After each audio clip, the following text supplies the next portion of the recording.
अच्छा, आज हम क्वेश्चन नंबर 2 चैप्टर नंबर 7 में नहान के बुक से करेंगे। इसमें हमने पार्ट 1 किया था, फंड फ्लो स्टेटमेंट बनाया था पिछली वीडियो में। इस वीडियो में हम इसकी दूसरी रिक्वायरमेंट यानी prepare statement of cash flow यानी कैश फ्लो स्टेटमेंट बनाएंगे। तो कैश फ्लो स्टेटमेंट के लिए भी आपने पहले इसके डिफरेंसेस मालूम करने, 2 ईयर का बैलेंस शीट दिया है 2001 और 2002।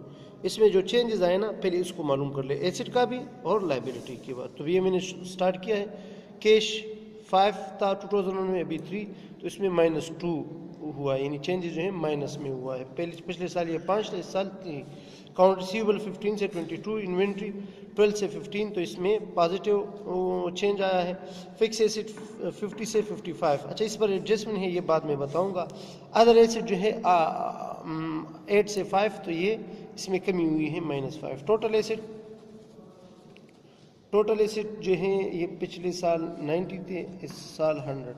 अच्छा, लेकिन इसका इम्पैक्ट उधर नहीं जाता, टोटल का नहीं जाता। सही, अभी लाइबिलिटी साइड पर आ जाए। लाइबिलिटी साइड में पहले क्या है, लाइबिलिटी साइड में लाइबिलिटी एंड इक्विटी।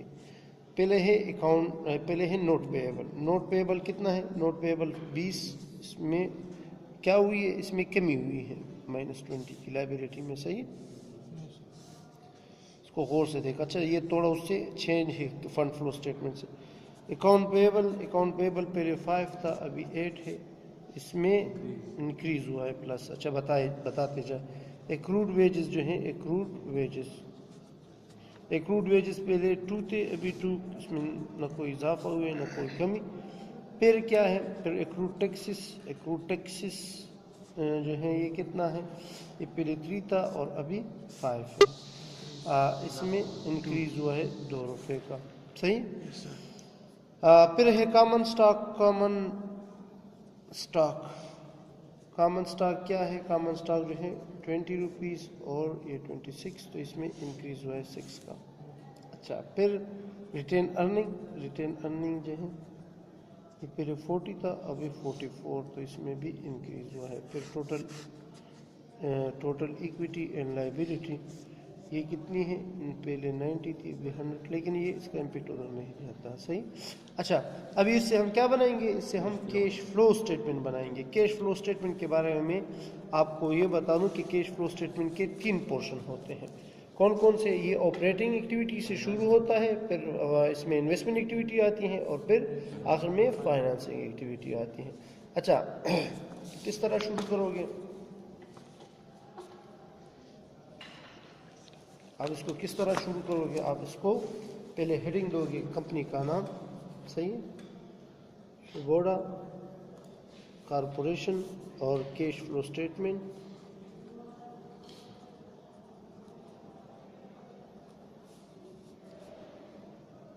सही है, फॉर द ईयर 2001 एंड 2002। सही, ये आपने बना ली। कैश फ्लो स्टेटमेंट के लिए आपने पहले आउटर कॉलम बनाना है। सही, कहाँ से आपने शुरू करना है। अच्छा, ये मैंने आपको बताया है पहले कि ऑपरेटिंग एक्टिविटी में क्या आएगा, इन्वेस्टमेंट में क्या आएगा और फाइनेंसिंग में क्या आएगा। ऑपरेटिंग एक्टिविटी,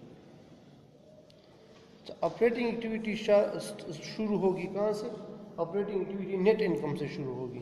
याद है, नेट इनकम से ये शुरू होगी। नेट इनकम हमारा कितना है, ये इनकम स्टेटमेंट में देखिए, क्वेश्चन में दिया है इधर।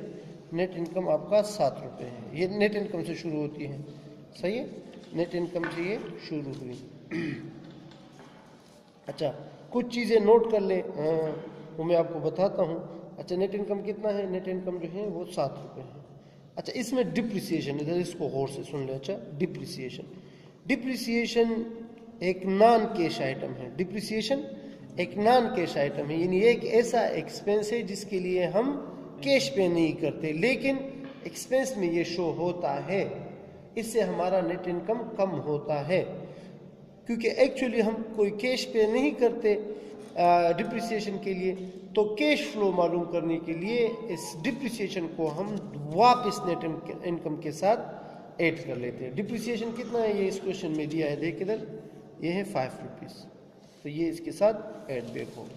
और फिर उसके बाद प्लस या माइनस, प्लस या माइनस होगा क्या, changes in working capital, changes in working capital. लेकिन इसमें वो वर्किंग कैपिटल आएगा जिसका ताल्लुक किससे हो, जिसका ताल्लुक ऑपरेटिंग एक्टिविटी से हो।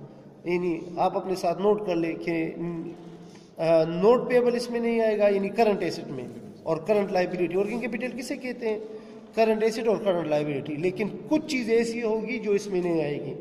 नोट गौर से सुन ले। अच्छा, एक कैश नहीं आएगा। कैश क्यों नहीं आएगा, क्योंकि कैश के लिए तो हम कैलकुलेशन कर रहे हैं। नंबर 1, नोट के बैलेंस शीट में हमने ये जो चेंजेस मालूम किए ना, करंट एसेट और करंट लाइबिलिटी, इसमें जो चेंजेस आए ना वो इधर रिकॉर्ड करेंगे। लेकिन नंबर 1 क्या मैंने बताया कि कैश नहीं आएगा। क्यों, क्योंकि उसको तो हम कैलकुलेट कर रहे हैं। नंबर 2, नोट पेएबल इसमें रिकॉर्ड नहीं होगा।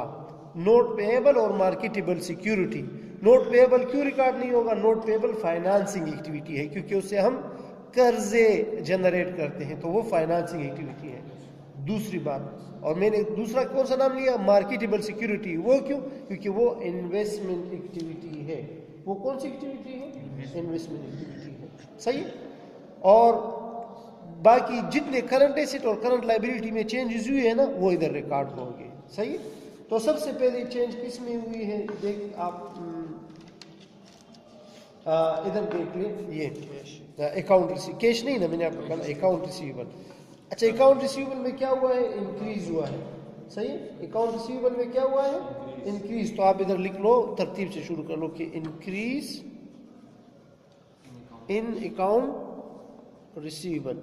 अच्छा, जितनी भी करंट एसेट है ना, उसके लिए फौरन जहन में एसेट लाओ। देख इधर, मैं जब एसेट खरीदता हूँ, मैं ये इस बात को गौर से सुन लो, मैं जब एसेट खरीदता हूँ तो उसमें इजाफा होता है कि कमी, इजाफा होता है ना।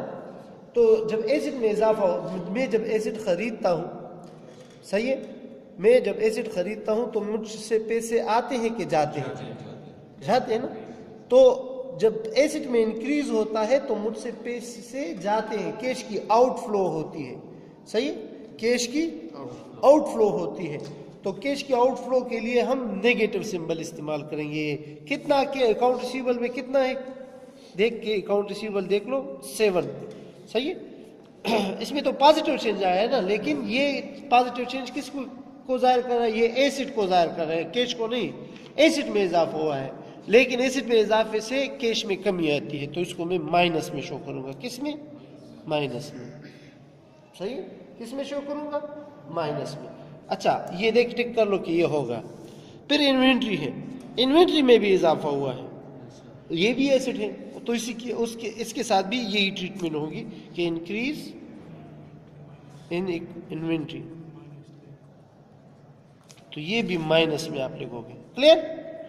अच्छा, फिर क्या है, फिक्स एसेट। फिक्स एसेट तो करंट वर्किंग कैपिटल में नहीं आता ना, क्योंकि वर्किंग कैपिटल में सिर्फ करंट एसेट और करंट लायबिलिटी आते हैं। फिक्स एसेट कहां पर जाएगा, फिक्स एसेट जाएगा कहां पर, फिक्स एसेट जाएगा इन्वेस्टमेंट एक्टिविटी में। अच्छा, अदर एसेट, अदर एसेट जो है ये भी आपके नॉन करंट एसेट में जाता है। सही है, ये भी इन्वेस्टमेंट एक्टिविटी में जाएगा। सही है। फिर क्या है, आ जाए नोट पेएबल। देख, अभी मैंने आपको बताया कि नोट पेएबल कौन सी एक्टिविटी है, ये फाइनेंस, ये भी छोड़ देंगे।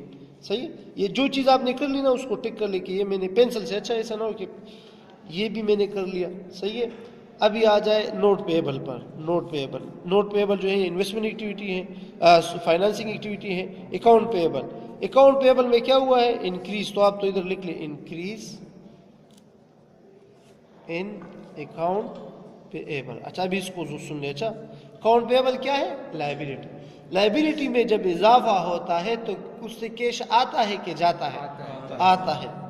लायबिलिटी में जब इजाफा होता है तो कैश आता है। किस तरह आता है, फॉर एग्जांपल मैंने आपसे कर्जा लिया, जब कर्जा लिया तो लायबिलिटी बढ़ गई, लेकिन मुझे पैसे मिले।